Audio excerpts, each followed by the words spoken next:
I'd now like to introduce you to today's presenter, Jim Patton. Jim is a seasoned learning leader with 19 years of experience in training and organizational change management and account management. He obtained this experience from positions in instructional design and development, training delivery, project management, and business development. His focus is on identifying the outcomes employees need to produce in their roles and leveraging that at the design point to create a more streamlined learning and development plan that is focused on what really matters to drive performance impact. Jim attended Indiana University and loves to watch IU basketball. So Jim, I'm going to go ahead and turn presenter rights over to you so you can take it away. Thank you, Kayla, and thank you for that introduction. And thank each of you for taking time out of your schedule today to spend time with me learning a little bit more about the power of outcomes, leveraging a new design point for training. And to get us started and get us thinking about outcomes and performance, I've got a poll question that I've opened up, that Kayla's opened up for you.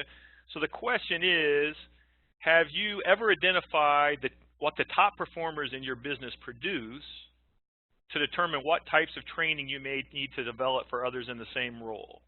So again, the question is, have you ever identified what the top performers in your business produce to determine what types of training you may need to develop for others in the same role? So we'll open up the poll, and you can answer yes or no. We'll give you about 30 seconds or so to think about that, and go ahead and start answering the survey, the poll. Yeah, Jim, looks like they're coming in pretty quickly. It's interesting because it kind of keeps bouncing back and forth between yes leading and no leading. So it'll be interesting what we end up with here when the poll closes out in about 10 seconds. So if you haven't had the chance yet, please go ahead and input your answers.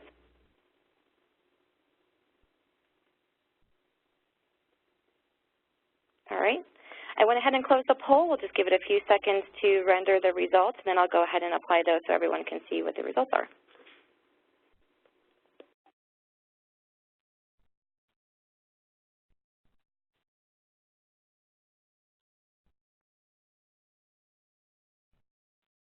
And there we go.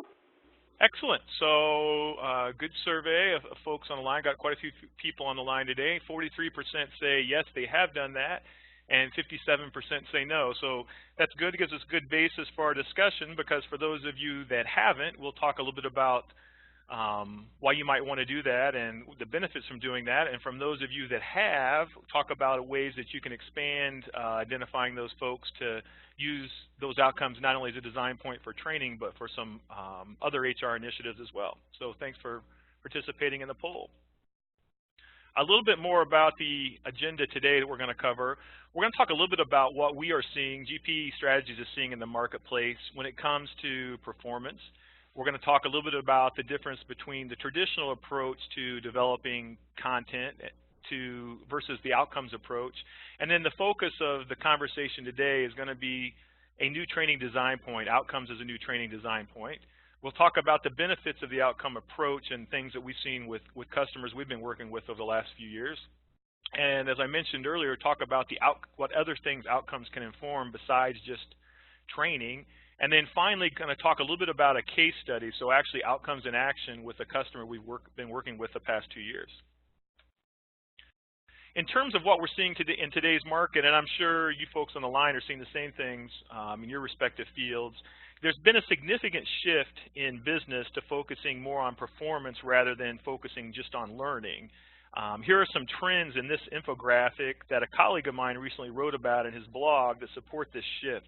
So just to highlight a couple of these, first of all, there's less emphasis being placed on knowledge, as it is now easy to access multiple search engines available to us. Information that used to be presented in carefully structured lesson plans and later in e-learning modules has lost some of its value due to the availability of answers. Secondly, performance support is now a commonly accepted practice. The emphasis is shifted to the development of new and creative delivery methods for this approach. Third, learning activities or events are becoming ever more social. We're seeing a lot of use of a lot of social media platforms. Fourth, technology provides power, and the challenge now is how do we focus that power that's at our fingertips so that when I go out to Google or YouTube, I can get the answers that I'm searching for, or more specifically, portals internal to my organization. The shine on gamification has faded a bit, and other learning methodologies are becoming more popular. Blended learning carries real weight as it improves efficiency and personalizes learning. So we continue to work with customers who are looking for a more blended approach, versus the traditional classroom training that they've developed and delivered in the past. And then finally, importantly, to summarize the slide, work has resurfaced as the true focus. So in the corporate world, learning for just learning's sake does not add value to the organization.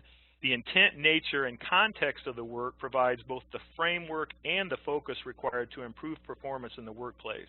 So a lot of focus on performance improvement. How do we improve that performance? And today we're going to talk about how a focus on outcomes can improve individual performance. Now, as I talk about outcomes, a little bit about, well, Jim, what are you talking about? What's an outcome, and more specifically, how does that differ from the traditional approach to training? I define an outcome as something produced by an individual performer that helps drive business results. So we know that business leaders in each organization are responsible for setting direction and driving business results.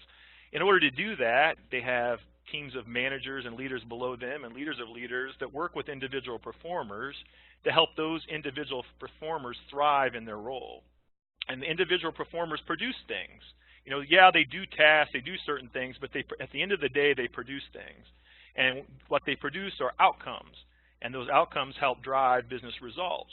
So traditionally, and when I started out developing training, as Kayla pointed out 20-some years ago, it would be, okay, we've got a group of people that we need to train. Maybe they have a skill gap. So specifically, this slide speaks to managers. What gaps in training do my managers have? And I might do a gap analysis to see, well, here's what they're doing well. Here's some things they need. I can determine what skills maybe they need that they don't have. I can determine what they need to know. And then I can develop content to fill that gap with hopes that outcomes would be produced as a result of developing the content in this fashion. And that's worked well over many years, many decades. What we have found at GP Strategies, though, in all of our now 50+ years of being in business, is the outcomes actually at the end of the day are what's important in terms of what people produce. So instead of focusing on tasks, focus on, well, what are the outcomes that are most valuable to drive our business? And who are the people that are having success with these outcomes? So being able to identify top performers in a role, whether it's a sales role or a manufacturing role or a back office role, what is it that they do, what is it that they produce that makes them successful? And then what does everyone else need to know to help them be equally as successful?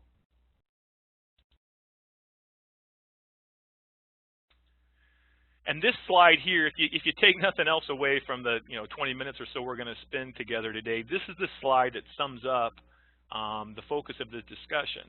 So traditionally in the past, we would develop content, and a lot of folks develop content moving from left to right when they're developing a curriculum. They try to determine what is it that an individual needs to know in order to be successful in their role.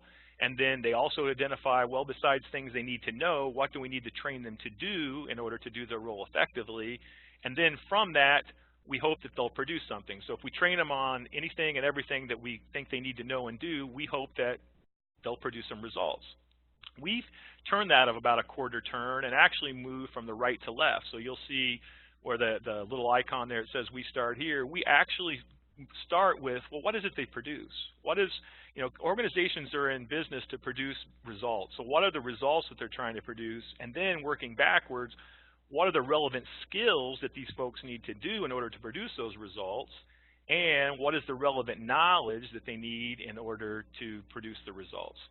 So instead of moving left to right, we move from right to left. And in that gray band, the value-added band that goes across the middle, is what we need to focus our training on. And sometimes it's training, sometimes it's coaching, sometimes it's professional development planning. But that gray band can help narrow the focus to where we're only training folks on what they need to know, nothing more, nothing less. So a benefits of an approach like this, and we've actually seen these benefits with customers that we work with day in and day out, and these are just three of the ones that seem to surface most frequently. Number one, decreasing the number of hours needed in the classroom by focusing on these outcomes. Typically each individual in a role produces 5 to 7 outcomes that help drive business results.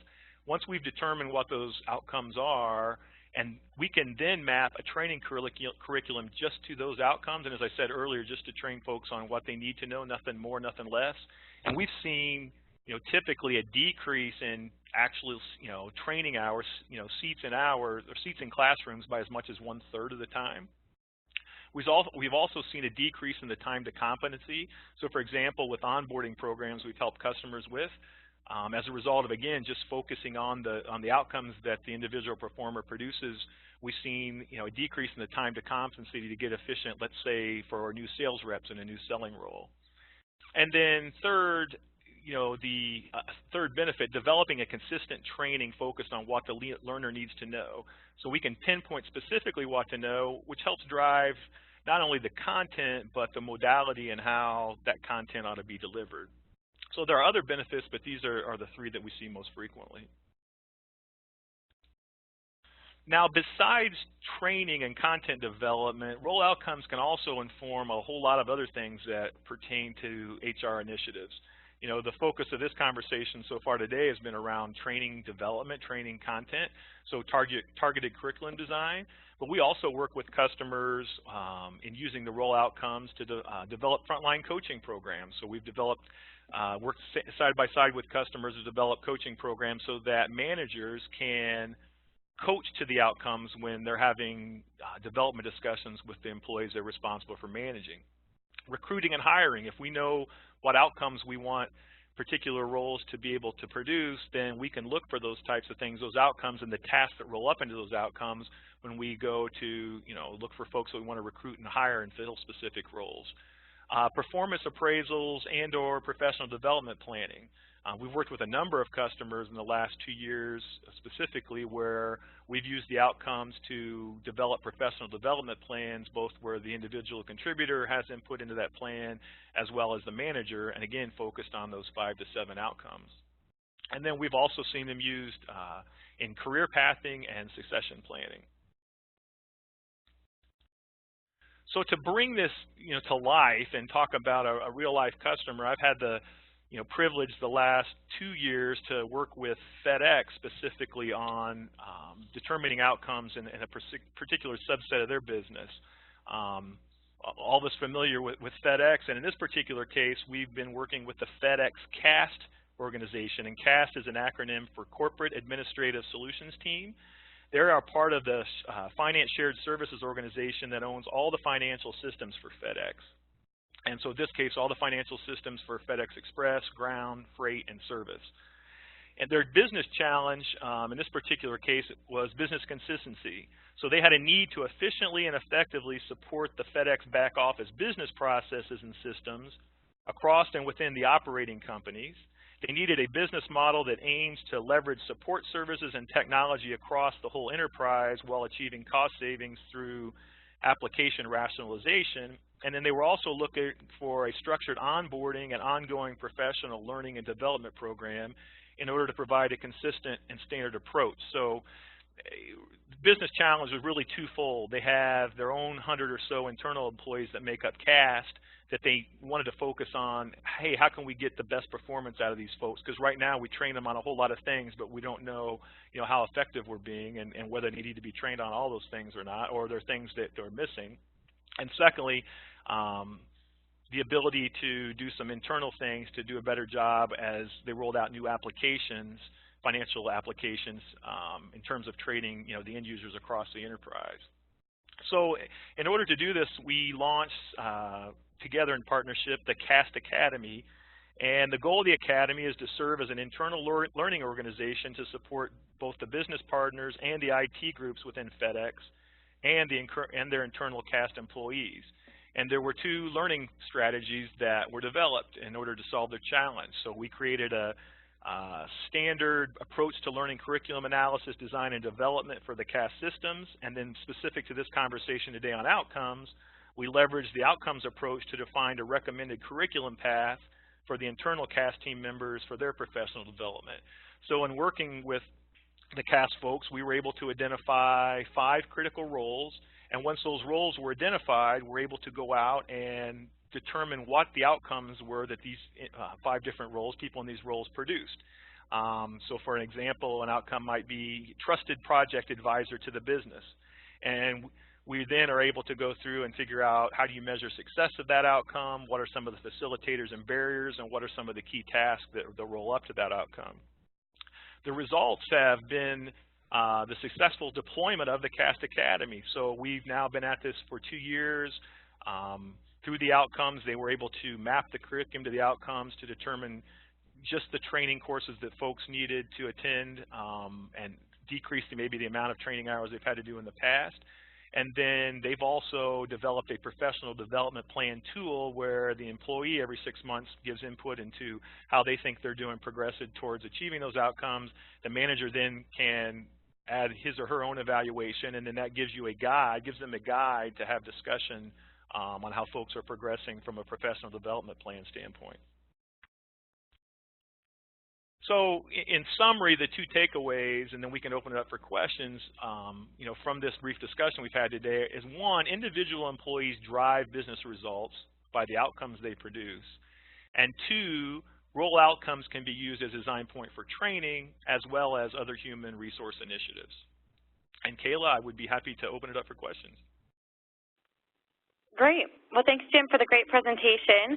The time goes by very quickly, and so we have a few minutes left for question and answer. So just as a reminder, if you have a question for Jim, be sure to enter it into the Q&A module at this time.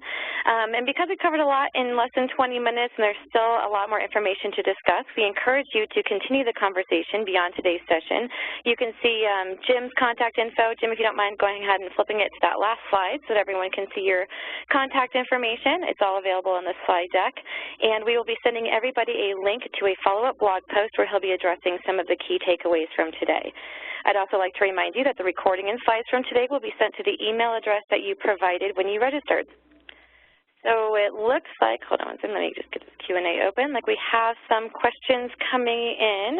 So the first one is, once the top performers are identified, how do you determine the outcomes that they're producing?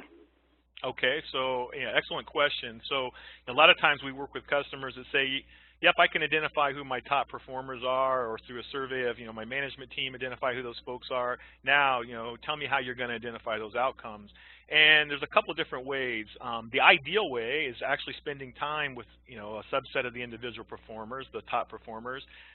1, asking them questions about what they do and how they go about doing their job. Oftentimes they'll tell you, first of all, I don't consider myself a top performer, I'm just doing my job. And then secondly, as you talk to them or ideally observe them, so we've gone around, for example, on ride-alongs with sales reps, observe them, you'll find that they maybe do some things differently than the other performers. There may be tools they access or databases they use or portals they go to. So it's through observation, interviewing, and focus groups. So again, depending upon the audience and the role. Good question. All right, the next question is a good one. What if the role that you're reviewing is a situation where you don't have many people in that role, so it's difficult to pick out those top performers? So good question again. So we've actually worked with organizations that had a role in that same situation. In those roles, you'll tend to observe and/or interview the whole group if it's a small group, and from that, to try to find out if there, first of all, if there's certain trends or certain things those folks do, and then also work with the stakeholders that group is responsible to or the initiative is responsible to find out, well, are there things that are aspirational? So maybe are there things that you wish your employees in a specific role were doing and they're not? So oftentimes we'll identify aspirational outcomes. Usually one person doesn't successfully have all 5 to 7 of those ideal outcomes. Usually it's a group of people that make up the 5 to 7, but there are definitely times when we've interviewed the entire group. Jump right into the next one. Is this approach perfect for all learning events? In other words, is this the new normal for learning design? Yeah, I definitely, in most of the discussions I have with customers I come in contact with, this is where we'll start the discussion. Now, there may be times, and I have to be honest, I haven't run across anybody that says, I really want to challenge you on this. I don't think this approach works. I do run into folks that say, hey, you know what, that sounds great, quite honestly with you. Quite honestly, but you know what, we've done a training needs analysis. We know our people. We know these are the gaps we have to fill, and we have a certain amount of time, a certain amount of money to do that. And so, again, nothing wrong with going down the traditional path if all those barriers are there. But ideally, based on our experiences, this is the way to go if you have the time and the resources to do so. Great. We have a few more questions that came in, but I want to be mindful of time. So we will go ahead and take one more. If you do have any other questions, though, please do add them to the Q&A module, and Jim will handle that in the follow-up blog post. We'll be sending everybody a link to the blog post when we send the follow-up email.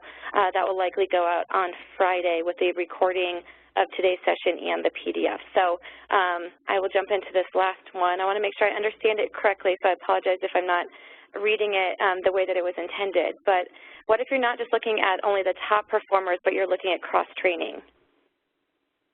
So if you're not, so oftentimes, even if you're looking through cross-training, what we've done, for example, there's a couple of customers we work with who are starting onboarding programs for new hires, and they want to cross-train those folks. They want them to get exposed to 2 or 3 different roles, maybe over the course of a year or 2 cycle.